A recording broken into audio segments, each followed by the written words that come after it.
Jadi dia bilang, ayo kita berdebat, cari mana yang benar. Kata Syekh Singkiti boleh, tapi diangkat Al-Quran di Masjid Nabawi. Ini di depan para murid-muridnya.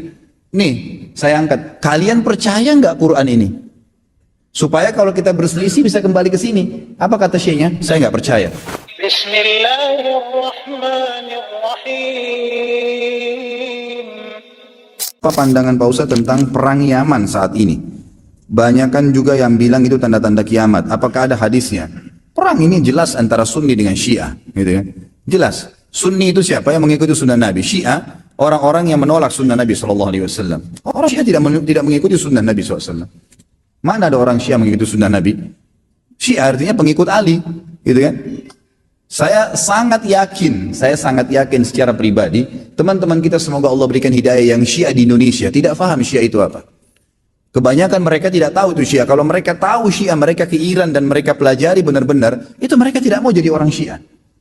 Saya punya teman-teman, waktu saya di Jakarta ini ada orang-orang asli dari sana.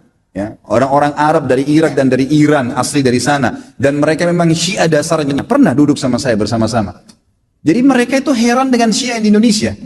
Bahasa mereka itu, ini Syiah di Indonesia, ini Syiah dari mana dia bilang. Kalau yang kami tahunya memang Ali itu Nabi. Bahasanya begitu, sampai terang-terangan. Yang kami tahu itu Ali itu Nabi. Mereka berkeyakinan kalau Syiah yang sebenarnya, itu adalah mereka berkeyakinan kalau guntur, kalau petir, kalau apa itu tuh cambuknya Ali, suaranya Ali lagi marah. Memang begitu. Dan hampir semua Syiah sepakat, Al-Quran itu, kalau saya katakan semuanya sepakat, Quran kita ini kurang. Ya? Dan mereka punya lafaz-lafaz ayat-ayat Al-Quran yang dimasukkan namanya Ali di situ. Yang tidak pernah ada dalam Al-Quran, tidak pernah turun. Allah mengatakan dalam Al-Quran, Inna nazzalna dzikra wa inna lahu lahafidhun. Kami turunkan Al-Quran dan kami akan menjaganya. Mereka tidak mengatakan tidak, ada 19 juz yang tersembunyi. Tapi kalau Anda bergabung sama orang-orang Syiah dan mengatakan bahwasanya saya saya melihat Syiah itu begini, katanya Quran kurang. Dia bilang tidak. Umumnya karena mereka masih menggunakan sistem taqiyah. Coba lihat apa yang terjadi pada saat Syiah sudah mulai berkuasa. Anda harus paham ya. Orang-orang Syiah menganggap Anda semuanya ahli sunnah kafir. Dalahnya halal. Mau lihat buktinya? Apa yang mereka lakukan di Irak? Mereka menggantung Saddam, membunuh umat Islam ribuan di Irak. Semua yang berpaham Sunni dihancurin, dibunuh. Dan bukan cuma dibunuh, masjidnya dirusak. Coba kita balik kasusnya. Adakah orang Sunni yang membakar masjidnya orang Syiah? Adakah orang Sunni yang memukul orang Syiah? Gak pernah. Kecuali kalau dia diserang ya. Gak pernah. Tetangga di Madinah itu, saya tahu 7 tahun saya tinggal di Madinah, ada penduduk asli Madinah yang orang-orang Syiah, nggak pernah digangguin tuh. Sama pemerintah Saudi dikasih warga negara, dikasih fasilitas, coba didakwai. Tapi kalau orang Syiah berbeda, kapan mereka berkuasa pastikan darah antum halal. Emang sudah begitu, di Irak itu bukti. Di Syria itu 225.000 orang Sunni dibunuh, karena mereka anggap itu ibadah. Ini bukan main-main ini, gitu kan? Bukan main-main. Dan mereka pada saat melihat di dua negara ini berhasil di Irak. Irak sekarang itu cuma kedoknya namanya Irak, tapi dia sudah bagian dari Iran. Ya, sudah bagian dari Iran. Kemudian mereka berhasil lagi di Syria. Sampai sekarang Bashar belum berhasil dikalahkan oleh pasukan mujahidin di sana. Mereka masuk lagi ke Yaman. Yaman ini sudah mendekati, sudah masuk ke Jazirah Arab. Pada saat mereka masuk ke Yaman, mereka melakukan hal yang sama. Mereka sebarkan isu, subhanallah. Di Indonesia hari-hari sekarang ini mereka lakukan hal yang sama. Apa yang mereka lakukan? Lemparin isu ke pemerintah Yaman waktu itu. Kalau orang-orang yang berfaham Sunni ini teroris, fahamnya radikal, keras, dan seterusnya. Seperti itu. Lalu pemerintahnya buat apa? Bersama-sama dengan kelompok Syiah ini untuk menyerang ahli sunnah. Itu yang terjadi. Pemerintahnya nggak sadar, gitu kan? Pemerintahnya nggak sadar. Setelah orang-orang Sunni, dai-dainya banyak yang ditangkapi, gitu kan? Apa yang terjadi? Pasukannya orang-orang Syiah menguasai pemerintahan dan akhirnya menguasai pemerintahan itu. Itu yang terjadi. Baru berapa hari berkuasa sudah dipasang pelang-pelangnya Khomeini, sudah pakai simbol-simbol Syiah semuanya. Halal darahnya ahli sunnah. Ini pemahaman Islam dari mana ini? Pemahaman dari Islam dari mana membunuh seorang muslim? Nggak mungkin, gitu kan? Sekali lagi ya, orang-orang Sunni tidak membunuh orang-orang Syiah kecuali memang mereka melakukan kerusakan. Mereka tinggal di tengah-tengah umat muslimin, gitu kan?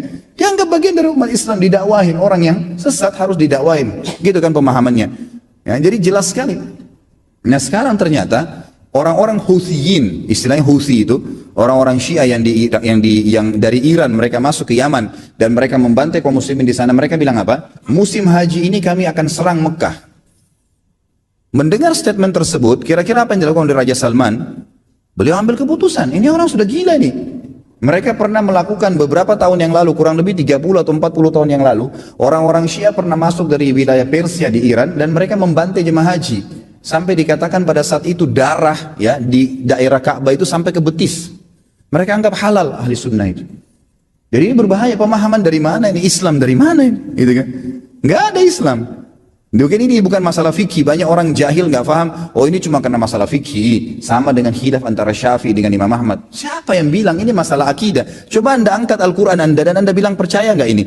Syekh Shinqiti rahimahullah pernah beliau mengangkat, diajak debat sama satu syekhnya orang-orang Syiah dari Iran di musim haji. Dia bilang ayo kita berdebat, cari mana yang benar. Kata Syekh Shinqiti boleh, tapi diangkat Al-Quran di Masjid Nabawi. Ini depan para murid-muridnya. Nih saya angkat, kalian percaya nggak Quran ini? Supaya kalau kita berselisih bisa kembali ke sini. Apa kata syekhnya? Saya nggak percaya. Kata Syekh Shinqiti kalau kita nggak usah berdebat. Untuk apa berdebat? Nggak ada rujukan. Karena mereka anggap Quran ini kurang. Bayangkan Quran kitabullah yang kita jadikan sebagai asas yang kita pertama dianggap tidak benar. Bagaimana itu? Dan terlepas daripada itu, saya sudah pernah bawakan buku apa itu Syiah, jelas sekali kok, gitu kan? Jelas sekali Syiah itu siapa, dibentuk oleh Abdullah bin Sabah orang Yahudi dan bukan dari kaum muslimin, orang-orang yang memukul-mukul dirinya sampai berdarah-darah dengan alasan mengatakan Husain. Siapa di antara ahli sunnah yang mengkafirkan Ali bin Abi Thalib radhiyallahu anhu? Ada? Kita mengatakan Ali radhiyallahu anhu sahabat Nabi yang mulia. Semua orang ahli sunnah mencintai Ali karena kita faham hadis Nabi SAW tentang siapa yang mencintai Ali berarti bagian daripada iman, gitu kan? Jelas. Insya Allah nanti di tablik akbar yang ke depan, yang keempat nanti setelah kita bahas yang lalu Utsman bilang kita akan bahas Ali bin Abi Thalib. Anda akan banyak dengar tentang bagaimana kedudukan ahli sunnah dalam menghadapi Ali radhiyallahu anhu, menilai Ali. Ali sahabat Nabi yang mulia. Sedangkan yang terjadi antara Ali sama Aisyah saja di perang Jamal, perang Unta yang terjadi di perang Siffin dengan Muawiyah, tetap ahli sunnah mengatakan Ali dalam keadaan benar dan terjadi fitnah di antara mereka, gitu kan? Terjadi fitnah di antara mereka. Dan itu memang ada bahasan sendiri tentunya. Jadi ahli sunnah tidak ada yang mengkafirkan sahabat, tidak ada yang mengatakan Quran kurang, tidak pernah mau memerangi orang-orang yang mengatakan dirinya Syiah, gitu kan? Didakwai. Tapi kalau kita balik orang Syiah, mengkafirkan sahabat Aisyah, Abu Bakar, mengatakan Quran kurang, menghalalkan darahnya kaum muslimin dari ahli sunnah. Dan fakta lapangannya ada. Ratusan ribu orang dibunuh di negeri Syam, di Syria, di Irak, sekarang masuk ke Yaman. Ya wajar saja gitu kan, keputusan yang diambil oleh pemimpin Saudi sekarang membawa nama kaum muslimin ini berbahaya, akan membantai umat Islam, nanti akan membuat masalah, maka diseranglah, gitu kan. Dan sekarang sudah fatwa disepakati oleh para ulama sunni, ahli sunnah di dunia, Allah alam Indonesia. Karena saya lihat satu-satunya negara yang tidak ikut Indonesia saja. Malaysia pun sudah ikut sekarang, gitu kan. Melihat ini adalah memang jihad di jalan Allah Subhanahu wa taala. Karena ini orang-orang yang bugat, orang yang membuat kerusakan di muka bumi, nggak boleh dibiarin. Nggak boleh dibiarin, memang sudah begitu. Saya tidak mengatakan teman-teman di Indonesia ayo kita perangi Syiah, tidak saudaraku. Dakwahi mereka, dakwai, doain semoga dapat hidayah, gitu kan. Karena banyak di antara mereka subhanallah akhirnya sadar, akhirnya tahu bahwasanya itu mana benar dan mana salah. Banyak sekali kasus berhubungan dengan masalah ini. Jadi Allah alam saya sudah sampaikan bagaimana pendapat ulama di sini dan bukan pendapat saya pribadi, dan saya juga sudah jelaskan sebab daripada penyerangan dari kerajaan Saudi sekarang ke negeri Yaman. Ada riwayat yang lain menunjukkan kedudukan Ali radhiyallahu anhu di mata Nabi SAW, dan itu subhanallah dinukil oleh Muawiyah bin Abi Sufyan. Ini keadilan ahli sunnah wal jamaah. Kita mengangkat semua riwayat dan tidak ada yang kita benci. Muawiyah radhiyallahu anhu seorang sahabat yang mulia, dan juga ini masih sepupu Nabi SAW karena ayahnya Abu Sufyan. Ketemu tetap sama-sama di Quraisy, gitu kan. Banyak orang kadang-kadang tidak paham masalah ini. Ya. Akhirnya mereka menganggap membenci sebagian dan mengkafirkan sebagian. Gitu kan. Ini tidak benar, atau mencintai sebagian saja mereka. Muawiyah radhiyallahu anhu pada saat terjadi perselisihan yang kita sebutkan tentang perang Siffin di tahun 37 Hijriah di bulan Safar, Sa'ad bin Waqqas radhiyallahu anhu berkata kepada Muawiyah, mengapa engkau tidak mencela Abu Turab? Jadi ada cerita, sekaligus saya sampaikan sekarang. Salah satu kasus terbesar di kehidupannya Ali di zaman khilafahnya beliau adalah terjadinya perang Siffin. Siffin ini perang, Siffin sebuah lokasi di negeri Syam, di wilayah Syam. Waktu Utsman bin Affan terbunuh, dan sudah kita jelaskan di akhir itu beliau terbunuh, di depan rumahnya Utsman radhiyallahu anhu, dan yang banyak masuk di dalam rumahnya Utsman itu jumlahnya orangnya, sebagian hadis sejarah mengatakan kalau bukan puluhan ratusan. Dan tidak ditahu siapa yang membunuh Utsman secara khusus langsung. Karena pada saat Utsman ada yang tusuk, yang lain pada ikuti nusuk-nusuk semuanya. Jadi tidak jelas siapa. Tapi yang jelas yang membunuh Utsman adalah pengikutnya Abdullah bin Sabah. Siapa Abdullah bin Sabah? Pendiri pemahaman Syiah. Semua buku sejarah ahli sunnah menjelaskan dengan riwayat yang sahih, pembunuh-pembunuhnya Uthman adalah pengikutnya Abdullah bin Saba. Nanti juga yang membunuh Ali, pengikutnya Abdullah bin Saba.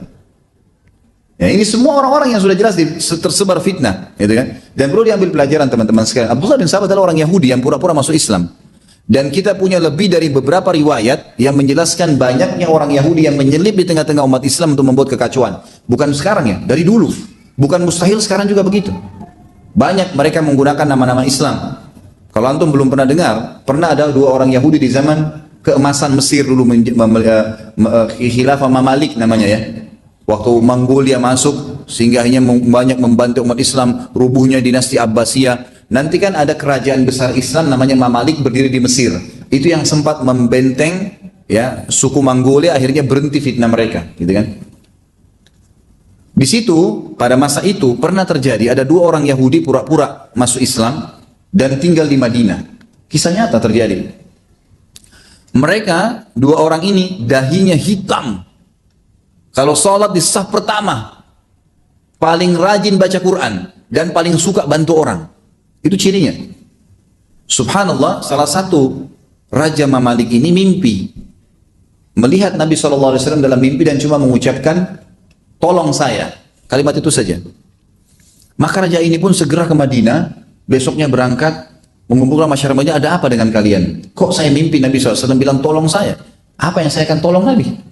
Apakah kalian penduduk Madinah ini punya masalah? Karena kalian adalah tetangga Nabi SAW. Ada sesuatu? Kumpulkan keluarga-keluarga Nabi yang ada. Ada masalah dengan kalian? Gak ada. Pasti gak ada masalah? Gak ada masalah. Baik, ada nggak penduduk Madinah yang belum ikut sama kalian? Kata mereka ada, 2 orang yang belum ikut. Dan itu orang yang paling terbaik di antara kami. Ini orang Yahudi ternyata. Lalu si raja ini bilang, pada satu saya tidak ingat namanya ya, tapi raja ini masyhur. Raja ini kemudian pergi ke rumahnya 2 orang itu. Lalu duduk ngobrol, tidak ada sesuatu yang mencurigakan. Subhanallah, sebelum keluar dari ya rumahnya orang yang dianggap tadi orang alim, dahinya hitam, suka membantu kalau sholat di saat pertama, orang Madinah semua tahu ini orang terbaik kami. Kata si raja ini, saya tiba-tiba melihat ada sebuah karpet permadani di tanah, dan saya tiba-tiba ingin sekali karpet itu. Lalu kemudian saya pun bilang, saya ingin karpet itu. Padahal sebenarnya dia tidak butuh, dia raja, dia bisa beli karpet yang mahal. Kenapa dia tiba-tiba mau karpet itu? Dia bilang, tiba muncul perasaan saya itu. Lalu saya pun berkata, saya ingin karpet itu. Kata orang itu, tolong jangan, ini cuma karpet satu-satunya. Pokoknya dia nggak mau kasih. Kata raja ini, saya tidak tahu, baru pertama kali dalam hidup saya ingin berbuat zalim. Saya ingin mengambil secara paksa. Waktu ditarik ternyata di bawah karpet itu ada lubang, dan lubang itu ternyata menuju ke kuburan Nabi SAW. Tinggal 2 hari lagi mereka gali, itu sudah mereka bisa sampai ke kuburan Nabi SAW. Niatnya ingin mencuri jasadnya Nabi. Itu terjadi itu, dan itu sejarah Islam mencatat itu. Ada orang Yahudi yang seperti ini. Ada orang Yahudi, gitu kan? Bayangkan dia bisa dahinya hitam, orang yang paling baik, orang yang semua kedoknya munafik, gitu kan? Dan itu juga terjadi sebelumnya di Abdullah bin Saba yang mendirikan pemahaman Syiah, pura-pura Islam. Dan terbongkar di kalangan para sahabat ditahu, dan yang membunuh Abdullah bin Saba adalah Ali radhiyallahu anhu. Karena memang dianggap dia mengaku Ali sebagai Tuhan. Waktu ditangkap dia sebarkan fitnah bahwasanya Ali ya lebih baik daripada Abu Bakar dan Umar serta Utsman. Lalu ditangkap oleh Ali. Dia bilang, apa kau bilang itu? Dia bilang, iya, saya yang bilang itu. Kata Ali, kau harus bertobat karena tidak pernah saya lebih baik daripada ketiganya. Lalu kata dia, saya tidak mau bertobat. Kata Abdullah bin Sabah, saya tetap anggap kau yang terbaik, karena itu memang fitnahnya dia. Itu memang fitnah.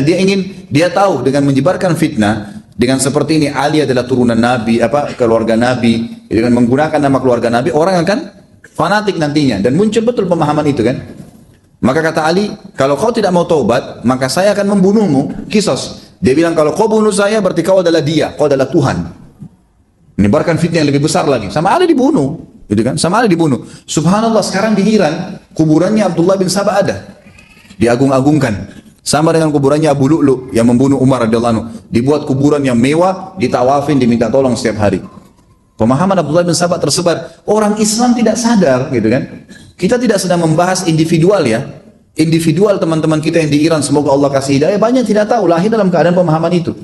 Tetapi orang tidak faham bahwasanya umat ini sedang diserang dari dalam dan banyak, terutama kalangan orang Yahudi. Pemahaman Abdullah bin Sabah sekarang tersebar, itulah pemahaman Syiah yang banyak dari orang Yahudi asalnya. Yang dari orang Yahudi asalnya. Allahu a'lam.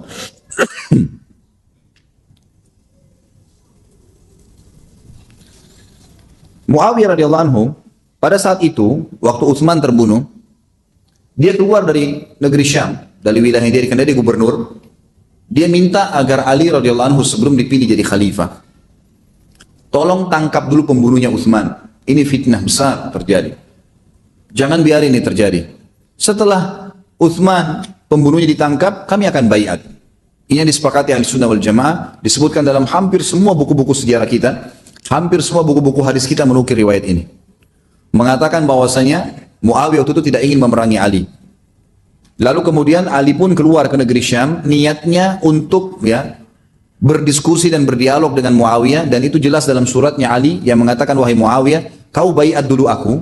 Setelah itu kita cari pembunuhnya Utsman, karena kalau tidak ada pembaiatan bahaya. Nggak ada khalifah, susah untuk menangkap siapa pembunuhnya. Pembunuhnya banyak ini. Pembunuhnya banyak, gitu kan. Akhirnya kedua belah pihak sepakatlah dengan itu. Dari pihak Muawiyah ada Amr bin As, sahabat Nabi juga jadi perantaranya. Dan dari pihak Ali juga ada orang-orang yang diutus oleh Ali radhiyallahu anhu untuk berbicara dan dialog. Setelah mereka sepakat, dan mereka sepakat setelah dibaiat Ali resmi, maka barulah pembunuhnya Utsman ditangkap. Pembunuh-pembunuh Utsman ini tahu bahwasanya ini akan, kalau terjadi kesepakatan, akan terbunuh mereka. Dan nanti akan saya jelaskan, sebelumnya ada perang Jamal. Nanti akan ada perang Jamal, kita akan bahas insya Allah. Maka sebelumnya juga sama, mereka buat kekacauan. Pengikutnya Abdullah bin Sabah ini memang mengacaukan di dalam. Mereka pada saat Ali sama Muawiyah sudah mau sepakat, maka mereka pagi hari membuat pasukan menyerang, melempar anak panah ke kemahnya Ali, dan di kemahnya Ali juga dilempar panah ke kemahnya Muawiyah. Padahal ini kelompok ini saja. Akhirnya keduanya berperang. Dan pada saat sudah banyak korban, Muawiyah pun sama Ali sepakat untuk memberhentikan secara total, tidak boleh peperangan. Dan Muawiyah mengatakan, kalau begitu Ali silakan kau pimpin khilafah, dan saya tidak mau lagi bermasalah dengan ini. Silakan kamu ambil Ali, termasuk pembunuhnya Utsman bin Affan. Seperti itu gambarannya. Itu yang sebenarnya terjadi pada saat perang Siffin. Waktu Ali masih sementara dialog dengan Muawiyah, sempat saat Ibn Abu Waqqas datang, sahabat Nabi yang nanti masuk surga, berkata kepada Muawiyah, mendatangi, wahai Muawiyah, kenapa kau tidak mencela Abu Turab? Kenapa kau tidak bilang Muawiyah itu, Ali itu salah, Ali itu begini? Kenapa kau tidak celah dia? Dan ini pemahaman yang real, riwayat yang sebenarnya. Memang dalam pemahaman Ahli Sunnah wal Jamaah, sahabat tidak saling mencaci maki. Bagaimana bisa sekarang ada orang yang datang mencaci maki sahabat-sahabat ini dan menyalahkan mereka? Apa kata Muawiyah? Saat menjawab, mengapa kau tidak celah Abu Turab? Saat menjawab, mohon maaf, Muawiyah menjawab, selama aku teringat 3 perkara yang diucapkan Rasulullah SAW kepada Ali, maka aku tidak akan pernah mencelahnya, tidak mau menyalahkannya. Hanya saja aku ingin menuntut haknya sepupuku, karena Muawiyah sama Utsman sepupu, ibu sama ibunya saudara, gitu kan. Saya hanya menuntut darahnya sepupuku, ditangkap pembunuhnya baru. Tapi selama saya tahu riwayat ini, artinya saya tidak akan mungkin menyalahkan Ali. Saya tidak mau ribut dengan khilafahnya Ali. Saya hanya tuntut darahnya Utsman. Jadi memang ini pemahaman Ahli Sunnah yang sebenarnya.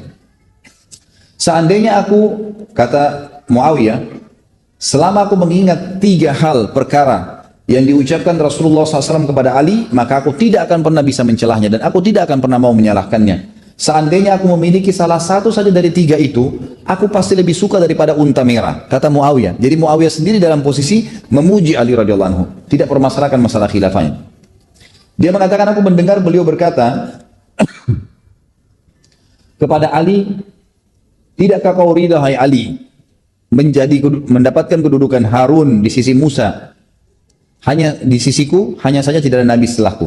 Kalau seandainya, kata Muawiyah, hadis ini disebutkan kepadaku, maka aku lebih suka daripada seluruh dunia. Tapi itu Ali yang mendapatkannya. Maka aku tahu Ali lebih afdal daripada aku. Yang kedua, aku mendengarkan Nabi SAW juga bersabda di perang Khaybar. Nanti kita jelaskan di kancah peperangan Ali. La utiyanna rayata rajulan yuhibbullaha wa rasulah wa yuhibbullahu wa rasuluh. Qala fatatawalna laha faqala ud'u li aliyan. Nanti akan riwayat panjangnya ya. Aku menyerahkan panji kepada seseorang besok. Jadi setelah mengepung Khaybar selama 43 hari. Dan belum menembus Khaybar, maka Nabi SAW mengatakan, aku akan memberikan panji kepada seorang laki-laki yang mencintai Allah dan Rasulnya, dan Allah dan Rasulnya juga mencintainya. Maka keesokan paginya Nabi SAW memanggil Ali, dan ini sebuah fadilah. Muawiyah mengakui itu. Yang ketiga adalah ketika turunnya firman Allah Ali Imran ayat 61, A'udzu billahi minasyaitonir rajim, faqul ta'alu nad'u abna'ana wa abna'akum, al-ayah. Katakanlah hai Muhammad, waktu Nabi SAW disuruh bermubahala namanya ya, mengajak ahli kitab, orang-orang Yahudi yang ada di Madinah, ayo kita mubahala. Mubahala itu tanding, bukan tanding sebenarnya ya, jadi saling ngadu argumen. Ayo kita bermubahala, kita berkata, ya Allah, siapa yang benar, berikanlah dukungan, siapa yang salah, turunkan azabmu dari langit. Dan mubahala ini diperintahkan oleh Allah SWT kepada Nabi SAW untuk mengajak keluarganya, duduk dia, istrinya, anaknya, gitu kan. Kemudian siapapun orang-orang pendeta Yahudi yang mengaku dirinya benar, duduk juga dengan istrinya, anaknya, ya kan. Kemudian mereka bermubahala minta kepada Allah siapa yang salah dihukum dari langit. Tapi itu orang Yahudi tidak berani, mereka tahu Nabi SAW benar, gitu kan. Kata Muawiyah, waktu turun firman Allah tentang masalah mubahala ini, maka Rasulullah SAW memanggil Ali, Fatimah, Hasan dan Husain, gitu kan? Lalu beliau bersabda, Allahumma haulai ahli, ya Allah, mereka ini bagian dari keluargaku. Tapi di sini ada Ali radhiyallahu anhu, posisinya Ali radhiyallahu anhu. Jadi ini beberapa riwayat yang menunjukkan kedudukan Ali di mata Nabi SAW. Poin yang ke-10 kelebihan Ali adalah Ali radhiyallahu anhu berkorban untuk Nabi SAW. Dan kita sudah tahu kisahnya waktu Nabi SAW akan hijrah ke Madinah. Ya, tentu di sini cukup panjang kisahnya, tapi saya akan ringkaskan. Nabi SAW waktu mau hijrah ke Madinah dan orang-orang Quraisy sepakat untuk membunuh Nabi SAW dengan mengambil setiap suku satu orang anak muda yang terkuat. Lalu mereka mengurumuni Nabi SAW dan bersama-sama menusukkan pedang mereka ke Nabi SAW. Ya, dalam satu kali pukulan, sehingga suku Nabi SAW tidak bisa memerangi semua suku-suku anak muda itu.